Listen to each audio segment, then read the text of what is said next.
उत्तर प्रदेश लोकसभा चुनाव 2024 पूर्वांचल में अंतिम चरण की तैयारी। पूर्वांचल की 13 सीटों पर 20 मई को मतदान होना है। सुरक्षा व्यवस्था कड़ी कर दी गई है। चुनाव आयोग ने शांतिपूर्ण मतदान सुनिश्चित करने के लिए विशेष टीमों की तैनाती की है। योगी सरकार की नई गन्ना नीति। सरकार ने गन्ना किसानों के लिए 25 रुपए प्रति क्विंटल अतिरिक्त बोनस देने की घोषणा की है। इससे करीब 20 लाख किसानों को सीधा लाभ मिलेगा।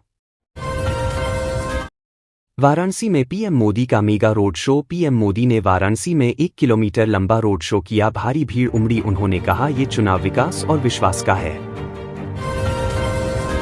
लखनऊ में तापमान 44.2 डिग्री सेल्सियस पहुंचा। तेज गर्मी के चलते कई स्कूलों ने छुट्टियों की घोषणा की है। स्वास्थ्य विभाग ने हीटवेव से बचने के लिए एडवाइजरी जारी की है। मेरठ में नया मेडिकल कॉलेज शुरू। मेरठ में 500 बिस्तरों वाला नया सरकारी मेडिकल कॉलेज शुरू हुआ। इसका उद्घाटन सीएम योगी ने किया। इससे पश्चिमी यूपी को मेडिकल सुविधा मिलेगी। कानपुर में नई टेक्नोलॉजी लैब। सीएसआईआर की नई अनुसंधान प्रयोगशाला प्रौद्योगिकी नवाचार केंद्र का उद्घाटन हुआ। स्टार्टअप्स और शोधकर्ताओं को मदद मिलेगी। गोरखपुर में पानी की किल्लत। जल संकट से जूझ रहे क्षेत्रों में टैंकर से पानी आपूर्ति शुरू की गई। जल जीवन मिशन की टीम को जांच के निर्देश दिए गए हैं। नोएडा मेट्रो का नया विस्तार। नोएडा सेक्टर 142 से ग्रेटर नोएडा वेस्ट तक नई मेट्रो लाइन की घोषणा। प्रोजेक्ट 2027 तक पूरा होने की संभावना। अलीगढ़ में फीस वृद्धि के खिलाफ प्रदर्शन। अमू और डीएवी कॉलेज के छात्रों ने फीस वृद्धि के विरोध में प्रदर्शन किया। प्रशासन ने बातचीत के लिए छात्र प्रतिनिधियों को बुलाया।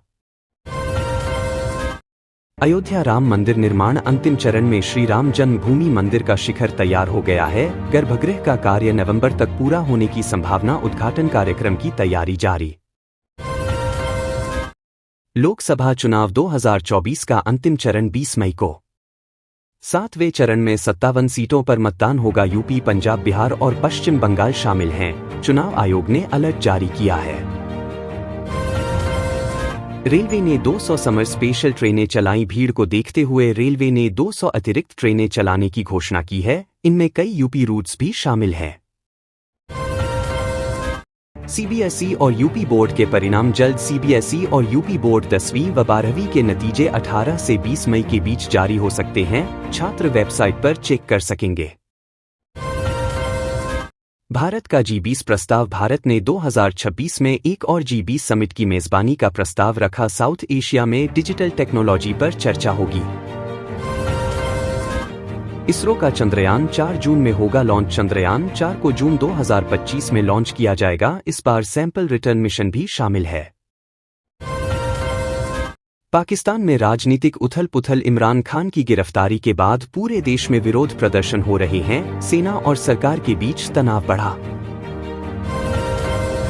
ईरान इजराइल संघर्ष बढ़ा। गोलान हाइट्स के पास गोलीबारी के बाद यूएन ने मध्यस्थता की पेशकश की है। क्षेत्र में युद्ध जैसे हालात। पेट्रोल डीजल के दाम घटे। अंतर्राष्ट्रीय बाजार में कच्चे तेल की कीमत $70 प्रति बैरल से नीचे। भारत में ₹2 तक कटौती संभव। G7 शिखर सम्मेलन में भारत की एआई नीति की सराहना। भारत ने एआई के लिए एथिकल फ्रेमवर्क पेश किया। अमेरिका और जापान ने समर्थन किया। आईपीएल 2025 प्लेऑफ मुकाबले शुरू। मुंबई इंडियंस बनाम केकेआर पहला क्वालिफायर मैच। विराट कोहली की टीम रॉयल चैलेंजर्स एलिमिनेटर में। पाकिस्तान में राजनीतिक उथल-पुथल। इमरान खान की गिरफ्तारी के बाद देश भर में विरोध प्रदर्शन। 16 मई 2025 को पाकिस्तान में पूर्व प्रधानमंत्री इमरान खान को एक भ्रष्टाचार के मामले में इस्लामाबाद हाईकोर्ट परिसर से गिरफ्तार कर लिया गया। गिरफ्तारी के तुरंत बाद पूरे पाकिस्तान में जबरदस्त विरोध प्रदर्शन शुरू हो गए। गिरफ्तारी का कारण इमरान खान पर तोशाखाना घोटाले सहित कई मामलों में संपत्ति छुपाने और विदेशी उपहारों को अनुचित तरीके से रखने के आरोप हैं। लाहौर, कराची, पेशावर, इस्लामाबाद सहित कई शहरों में पाकिस्तान तहरीक इंसाफ समर्थकों ने सड़कों पर उतरकर प्रदर्शन किए। कई जगहों पर हिंसा हुई। सरकारी भवनों में तोड़फोड़, वाहनों में आगजनी की घटनाएं दर्ज की गईं। इंटरनेट सेवा बंद। सरकार ने सुरक्षा कारणों से कई शहरों में मोबाइल इंटरनेट और सोशल मीडिया प्लेटफॉर्म्स पर रोक लगा दी है। सेना की भूमिका। सेना ने कुछ इलाकों में फ्लैग मार्च किया। जनरलों और सुप्रीम कोर्ट के बीच तनाव बढ़ता दिखाई दे रहा है। सेना पर इमरान खान समर्थकों ने राजनीतिक हस्तक्षेप के आरोप लगाए। पाकिस्तान की राजनीति एक बार फिर अस्थिरता की ओर बढ़ रही है। इमरान खान की पार्टी ने सुप्रीम कोर्ट में याचिका दायर की है और अंतर्राष्ट्रीय समुदाय से हस्तक्षेप की मांग की है। भारतीय विदेश मंत्रालय ने इस मामले पर सतर्क निगरानी रखते हुए कहा है कि हम पाकिस्तान के आंतरिक मामलों में दखल नहीं देंगे, लेकिन क्षेत्रीय शांति बनाए रखना जरूरी है।